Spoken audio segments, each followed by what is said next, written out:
Diseases of chickpea. So chickpea is otherwise called as Bengal gram. So now we'll see the list of important diseases in chickpea or Bengal gram. So scientific name of chickpea is Cicer ariatinum. So my name is NH Shankar Reddy and I am doing PhD plant pathology in Annamalai University. So these are all the list of important diseases in chickpea. Alternaria blight, which is caused by Alternaria alternata, Ascogita blight, Ascogita rabi, collar rot caused by sclerotian ralph, dry root rot, Macrophomina fasciolina, and Fusarium wilt, which is caused by Fusarium oxysporum, Pharma species Caesari, powdery mildew, which is caused by Idiopsis tarica. So now we'll see one by one in detail about. First disease is Alternaria blight, which is caused by Alternaria alternata. So coming to symptoms, we can see purple color lesions can be initially seen on leaves. On leaves, we can clearly observe purple color lesions that was surrounded by chlorotic tissues. I mean chlorotic halo that can be surrounded by chlorotic halo. So later these purple color lesions are converted into brown in color and flowers may die in severe cases of the infection. So the same circular and sunken irregular spots can also observed on pods also. So and the spots are not completely filled or irregular formation of pods also can be observed in this alternaria blight. So coming to the management aspects, so the plant should be planted distantly. Oh, so proper spacing or distance spacing can be required, and avoid excess vegetative growth, and intercropping with the linseed can be recommended, and avoiding the excess irrigation as well as the compact varieties can be recommended. And regarding fungicides and their chemical control, we can recommend mancozeb at the rate of 2.5 gram per liter, and along with or anyone, I mean maybe carbendazim or mancozeb at the rate of 2.5 gram or carbendazim at the rate of 1 gram per liter can be recommended. So coming to the second one, Ascogita blight, which is caused by Ascogita rabi. It is one of the important disease. So if we see the leaves and the lower side of the leaves, we can clearly see dark brown lesions. Dark brown lesions can be clearly seen, and along with in pods also we can see the same symptoms along with concentric rings also can be observed here, and here in the leaves also we can see, we can found the same dark brown lesions can be affected at the lower side of the leaves as well as on the pods also. So see, these lesions or pods are usually round with concentric rings, as I told you that concentric rings can be clearly observed here. So in later stages, brown color discoloration along with cankers can also be observed on seeds. So this pathogen produces pycnia and pycniospores. This pathogen produces pycnia and pycniospores. So coming to management aspects, show diseased free seeds. So diseased free seeds, I mean disease free planting material can be selected along with the following crop rotation and intercropping with wheat, barley and mustard, along with seed treatment with carbendazim at the rate of 1 gram per kilogram of seed, and hot water treatment of 52 degrees centigrade for 10 minutes at lower the infestation. I mean this physical treatment can lower the infestation, and spraying the crop with mancozeb at the rate of 2.5 gram per liter of water, and also spraying a wettable sulfur at the rate of 2.3 gram per liter of water can give better results. So coming to the third one, botrytis gray blight, which is caused by botrytis cinerea.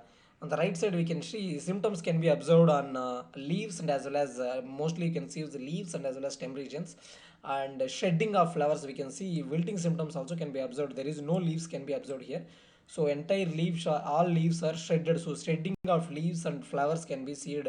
So this entire leaves can be replaced or covered with a black color spore masses.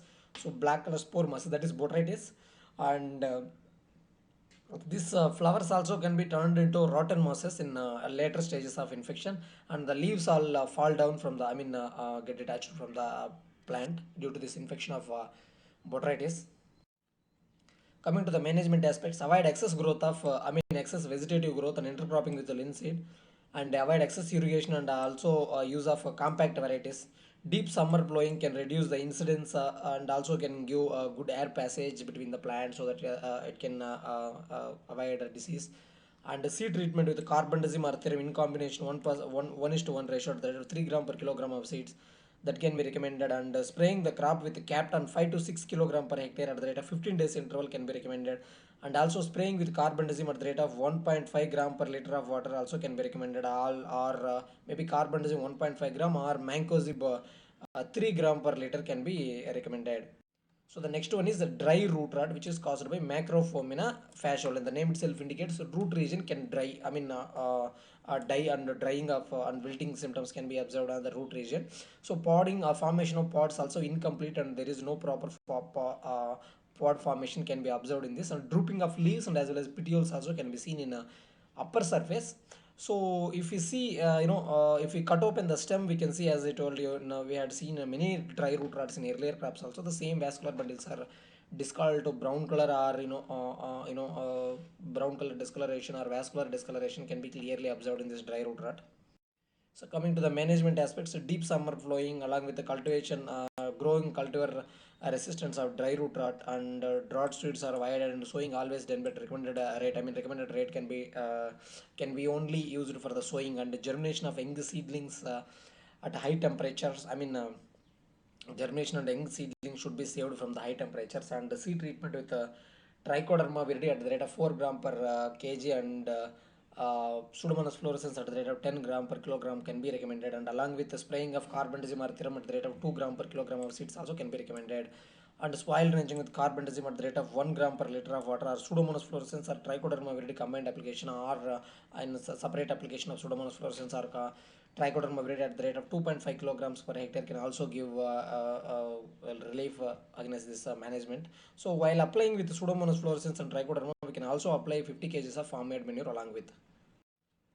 Fifth one, Fusarium wilt, which is caused by Fusarium oxysporum pharma species caesari. The name itself indicates wilting symptoms can be clearly seen here. In the seedlings and flowering stage, we can mainly see this. And the infected leaf shows yellowing, drying, drooping of leaves, and can be observed vascular discoloration when we cut open a stem can be observed. Yellowing will be very common, and drying and drooping also can be observed. And the main symptom that we can observe is if we split open the vascular bundle, that we can clearly see in brown color vascular discoloration when we cut open the split open the stem. Coming to the management aspects, using of diseased free seeds, or disease free planting material can be recommended, along with avoiding of sowing at high temperature regions, and crop rotations and growing of resistant varieties, and also seed treatment with carbendazim or benomil at the rate of 2 gram per kg, or trichoderma viride 4 gram per kilogram of seeds, or Pseudomonas fluorescens 10 gram per kilogram of seeds can be recommended for seed treatment. And application of organic manure and green manure also can also be recorded, that can that can relieve out from this Fusarium wilt. And the next one is powdery mildew, which is caused by Levelulla tarica. So name itself indicates a white color powdery coating or powdery growth appears on the both surface. Initially we can see on lower surface, and then we can also observe on upper surface of leaves. So here this powdery growth we can see here lower surface as well as in upper surface. In later stages, when infection is very severe, the same powdery growth also we can observe on stems, young leaves, and as well as the pods also we can see the same powdery growth. Coming to the management aspects, field sanitation or crop rotation along with Dithane M45, that is Mancozeb, and carbendazim at the rate of 2.5 gram per liter of water can be recommended. The next disease is rust, which is caused by Euromyces caesar R18. It's a very important disease in Bengal gram. So if you see the spots, brown color rust pustules can be seen on lower surface of leaves initially. So the most important feature is we can see the same type of symptoms are rust pustules in almost all crops. But the main difference here in chickpea or Bengal gram rust is brown color rust pustules can be seen here in a concentric, ring like substances can be, small rings of pustules. This rust can be formed in the formation formed in the rust like ring like pustules can be clearly seen on the lower surface. In severe cases, we can see in both, seen the same symptoms in both surfaces. Occasionally, we can see the symptoms in stems also. So coming to the pathogen, during off season, the pathogen can survive in a weed species, that is Trigonella polycerata, very very important. So Bengal gram, the alternate a weed of, which weed species are required for the survival of Bengal gram rust, they will ask like this. The answer is the Trigonella polycerata. Coming to the management aspects, wettable sulfur at the rate of 1 kilogram per hectare can be recommended. So coming to the next disease, stunt, which is caused by chickpea stunt virus. Coming to the symptoms, affected plants are Stunting appearance can be seen along with the bushy appearance. Bushy appearance can also be seen, and the internodes are very short compared to the normal, plant, and uh, and we can also see stunt of phloem and browning of phloem and collar region. Also, we can see the brown color discolorations, and leaflets are converted into yellow color or sometimes orange brown color discoloration of leaves can be seen along with the stunting and shortening of internodes. So this disease is transmitted by the vector species aphid, that is Apis crassivora. This is aphid species. So stunt virus is transmitted by aphid. The species involved in the transmission of aphid, aphid species are aphid crassivora, which are involved in the transmission of stunt virus. Coming to the management aspects, roguing of the infected diseased plants along with the for control of vector, we can recommend monocrotopus spraying at the rate of half liter per hectare can be recommended to manage this insect vectors. So, coming to questions related to ARS or net, we can see many questions from this, especially this powdery mildew of Bengal gram, which is caused by, causal organism. Along with, we can see here, ring-like substance, ring-like formation also can be seen on the lower surface of leaves.